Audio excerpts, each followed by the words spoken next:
औज़ु बिल्लाहि मिनश्शैतानिर्रजीम बिस्मिल्लाहिर्रहमानिर्रहीम। दोस्तों, मैं नबी पाक सल्लल्लाहु अलैहि वसल्लम पर सिर्फ एक बार दुरूद शरीफ पढ़ने के आपको फ़ायदे बताने लगा हूँ।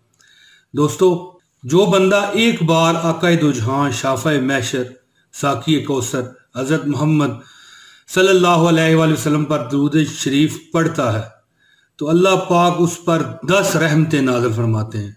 हज़रत अबू हुरैरा रज़ी अल्लाह तआला अन्हु से रिवायत है कि रसूल खुदा सल्लल्लाहु अलैहि वसल्लम का इरशाद है, हजूर ने फरमाया है कि जो शख्स मुझ पर एक मरतबा दुरूद शरीफ पढ़ता है तो अल्लाह ताला उस पर 10 रहमतें नाज़िल फरमाते हैं। और ये सही मुस्लिम की हदीस है। जो शख्स एक मरतबा दुरूद पाक आक़ाए दो जहां सल्लल्लाहु अलैहि वसल्लम पर पढ़ता है, अल्लाह पाक उस पर 10 रहमतें नाज़िल फरमाते हैं, 10 उसके गुनाह माफ़ होते हैं, उसको 10 नेकियां दी जाती हैं और उसके 10 दरजात बुलंद होते हैं।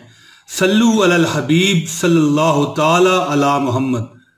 दोस्तों, आपसे गुजारिश है कि आप भी एक बार दुरूद शरीफ पढ़ लें। अल्लाह ताला आपके 10 गुनाह माफ़ फरमाएगा, 10 नेकियां देगा, 10 दरजात बुलंद फरमाएगा। और रमज़ान का आखिरी अशरा चल रहा है दोस्तों, इसमें आपको इसका 70 गुना अजर दिया जाएगा इंशाअल्लाह ताला।